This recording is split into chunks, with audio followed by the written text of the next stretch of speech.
Madam मेरी आपसे request है कि आपको अगर तकलीफ हो रही है, मैं मोदी के खिलाफ कह रहा हूं, तो मुझे मत बुलाइए चैनल के ऊपर। देखिए मैडम, आप मेरे सवालात का जवाब हजम नहीं कर पा रही हैं, इसीलिए आप चले गए मेरे भाई पर।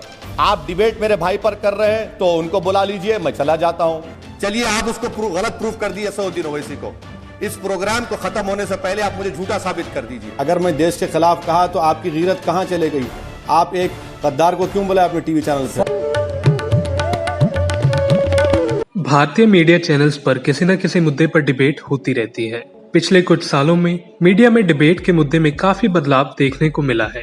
एंकर्स भी डिबेट में सत्ता पक्ष के नेताओं की बजाय विपक्ष पर उंगली उठा रहे हैं, पर कुछ नेता ऐसे भी हैं जो इन मीडिया एंकरों को उल्टा जवाब भी दे देते हैं। हम बात कर रहे हैं AIM नेता असदुद्दीन ओवैसी की, जो अपने बयानों को लेकर अक्सर सुर्खियों में रहते हैं। आज हम उनकी कुछ डिबेट्स की बात करेंगे जब वे मीडिया एंकर पर हावी होते नजर आए। 2019 में जब मोदी इलेक्शन जीते तब ABP पर ओवैसी जी का इंटरव्यू हुआ। जब एंकर रोमाना खान ने ओवैसी से मोदी की जाति को लेकर सवाल करने शुरू किए तब ओवैसी भड़क उठे और उन्हें बीजेपी का स्पोक्स पर्सन बता दिया। क्या विपक्ष की दिक्कत यही है कि वो जाति के बंधनों में बंधा हुआ है, और वहीं दूसरी तरफ प्रधानमंत्री नरेंद्र मोदी की तरफ से तो कहा जाता है कि मेरी जाति एक ही है, मेरी जाति गरीबी है, उसे हम क्यों नजरअंदाज कर देते हैं? सर मैडम मेरी आपसे रिक्वेस्ट है कि आपको अगर तकलीफ हो रही है, मैं मोदी के खिलाफ कह रहा हूं, तो मुझे मत बुलाइए चैनल के ऊपर। आप सवाल करिए, आप अपना ओपिनियन मत दीजिए मैडम। नहीं सर, मैं आपका सिर्फ काम मुझसे सवाल करना है, मुझे रोकना दूसरे है। नजरिए वाले मगर सवाल रख रही हूं, तो मुझे ऐसा लग रहा है कि आप से नजरअंदाज कर रहे हैं। मैं सिर्फ सवाल रख रही हूँ सर। नहीं मैडम, आप देखिए, मेरी आपसे बड़ी अदबन गुजारिश है कि आप बीजेपी के स्पोक्सपर्सन की तरह कह रही हैं। मुझे आप सवाल करिए, मैं रात भर बैठने को तैयार हूँ। तकलीफ अगर आपको हो रही है तो इससे आप अपने आप को एक्सपोज कर रही हैं कि आप बीजेपी को चाहती हैं, मगर कम से कम एंकर का जो आपका रोल है वो आप मुझसे बेहतर जानती हैं। मेरी आप चलिए अब आपके सवाल का जवाब देता हूं। मैं आपसे यही अर्ज कर रहा था कि तमाम पार्टीज करती हैं, कास्ट को सब इस्तेमाल करती हैं, इसमें कोई बीजेपी नहीं करती है मत कहिए आप। बीजेपी भी करती है, ज्यादा करती है। बीजेपी में प्रॉब्लम, बीजेपी में एडवांटेज ये हो गया है कि वो कास्ट को हिंदू आइडेंटिटी से जोड़ देती है। आज तक पर CAA NRC के मुद्दे पर ओवैसी का इंटरव्यू हुआ। एंकर श्वेता ने ओवैसी से NRC CAA पर सवाल करने शुरू किए। ओवैसी ने मोदी से सवाल करने को कहा, तब एंकर ने सवाल को घुमाना शुरू किया। तब ओवैसी भड़क उठे और उन्हें सुनाने लगे। गृह मंत्री ने जो कहा था और उसके बाद प्रधानमंत्री ये कह रहे हैं, तो कौन झूठ बोल रहा है? आपके भाई जो बयान दे जाते हैं, आपसे सफाई मांगी जाती है, और उस समय आप जो बयान देते हैं ना, उसके बाद वो पत्थर की लकीर मान ली जाती है। अब गृह मंत्री ने कहा, प्रधानमंत्री ने कहा, नहीं ऐसा नहीं है, बात किसकी मानी जाएगी? देखिए मैडम, आप मेरे सवालात का जवाब हजम नहीं कर पा रही हैं, इसीलिए आप चले गए मेरे भाई पर। आप डिबेट मेरे भाई पर कर रहे हैं तो उनको बुला लीजिए, मैं चला जाता हूं। अगर आप डिबेट कर रहे हैं कि अमित शाह ने जो कहा वो सच है या झूठ है, तो मैं तैयार हूं। मैं आपको मिनिस्ट्री ऑफ होम अफेयर्स के वेबसाइट से कोट करके बता रहा हूं और आप दूसरी जगह चले जा रहे हैं। मैडम, कब तक आप लोग गवर्नमेंट को सपोर्ट करते रहेंगे? मत करिए ना, कभी सच्चाई को तो मान लीजिए। अगर मैं झूठ कह रहा हूं तो आप आधे घंटे के बाद मुझे बुला लीजिए, मैं तैयार हूं सुनने के लिए। मैं तो मिनिस्ट्री ऑफ होम अफेयर्स के वेबसाइट से कोट करके बता रहा हूं आपको डिफरेंस। मैं आपसे अपील कर रहा हूं कि सच्चाई को जानिए, छोड़िए। मैं गंदा आदमी हूं, मेरा भाई भी गंदा है, हम बुरे हैं। अगर आप अच्छे हैं तो इस देश को अच्छा रखिए ना, छोड़ दीजिए हमारा क्या हाल है, हम गुनाहगार हैं जो भी है। ऐसा विरोध प्रदर्शन हो, विरोध प्रदर्शन किसके लिए हो रहा है? उसी चीज को जिसको आप कहीं से कहीं घुमा फिराकर धर्म से जोड़ दे रहे हैं।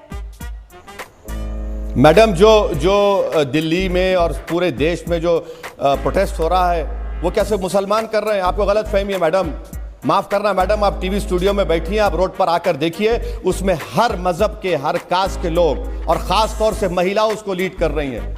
अगर आप उसको मजहब की ऐनक लगा के देख रहे हैं तो मुझे अफसोस हो रहा है, बल्कि उनकी तौहीन हो रही है। आज तक पर वोट बैंक की राजनीति के मुद्दे पर एंकर अंजना ओम कश्यप ने ओवैसी से उनके बयानों का हवाला देकर कुछ सवाल की, जिसको ओवैसी ने पलट जवाब देकर अंजना को घेर लिया। भी अपने भाषणों में कैंपेन ट्रेल मैंने आपका किया ओवैसी साहब, आप भी बार बार कहते थे इंशाअल्लाह ये मोदी जाएगा। आप भगवान का नाम, आप अपने खुदा का नाम ले सकते हैं, तो फिर ये पार्टी क्यों पीछे रहे? क्योंकि इनको भी लगता है कि इसी के जरिए हम अपने हिंदू वोटर्स को पोलराइज करेंगे। अगर मैं कहूंगा कि इंशाअल्लाह अंजना ओम कश्यप और मशहूर हो जाए तो क्या आप कम्युनल हो गए? अगर मैं कहूंगा कि इंशाअल्लाह मैं दोबारा एमपी बनूंगा तो मैं कम्युनल हो गया। लेकिन अगर मैं बीजेपी कहूंगा का कि कोई नेता इंशाअल्लाह कहे कि जय श्री दोबारा राम बीजेपी अंजना नहीं और जीतेगी पॉपुलर 5 हो साल जाए के तो बाद वो कम्युनल हो जाएगा। सुनिए, नहीं ओवैसी जी, यही तो मेरा सवाल है कि अगर बीजेपी का कोई नेता ये कह दे कि जय श्री राम अंजना और पॉपुलर हो जाए तो वो कम्युनल हो जाएगा। फर्क मैं बता रहा हूं आपको, कंडेमनेशन में और हिपोक्रेसी में फर्क ये है कि असदुद्दीन ओवैसी कातिलों के साथ नहीं खड़ा होता है, बीजेपी के लोग खड़े होते हैं, मंत्री फूल का हार पिनाते हैं जो मार कर आते हैं। जी न्यूज पर राम मंदिर के मुद्दे पर एंकर ने जमीन को लेकर जब सवाल करने शुरू किए, मामला हिंदू मुस्लिम होते देखकर ओवैसी ने एंकर से तीखे सवाल करने शुरू कर दिए। सुप्रीम कोर्ट ने भी कुछ सोच समझ कर ही ये नाम तय किए होंगे। चलिए आप उसको गलत प्रूफ कर दिए असदुद्दीन ओवैसी को। इस प्रोग्राम को खत्म होने से पहले आप मुझे झूठा साबित कर दीजिए। सुप्रीम कोर्ट ये चाहता है, अगर मैडम, देखिए उन्होंने किसी एक के पक्ष में ये फैसला सुना दिया तो एक समुदाय में हमेशा खटास रहेगी। मैडम मुझे नहीं मालूम था कि आप सुप्रीम कोर्ट के सिटिंग चीफ जस्टिस हैं। अभी इंकशाफ हो रहा है, वो मुबारकबाद देता हूं आपको, लॉर्डशिप कहकर पुकारूंगा आपको मैं। नहीं ओवैसी क्योंकि आप साहब, तो सुप्रीम कोर्ट की तरफ से आप बात कर रहे हैं। मैडम मैं मुबारकबाद देश देता के हूं, मुझे नहीं संविधान में मालूम भी था कि विश्वास आप रखती हूँ। मैं सुप्रीम कोर्ट का बहुत ज्यादा सम्मान। मैडम एक काम करते हैं ना, चलिए आप मेरी गर्दन कटवा दीजिए, इत्मीनान हो जाएगा सबको, कर लीजिए। मेरे जिस्म के एक नहीं 50 टुकड़े कर दीजिए, बीजेपी से मुद्दा चला जाएगा। कर दीजिए ना मैडम।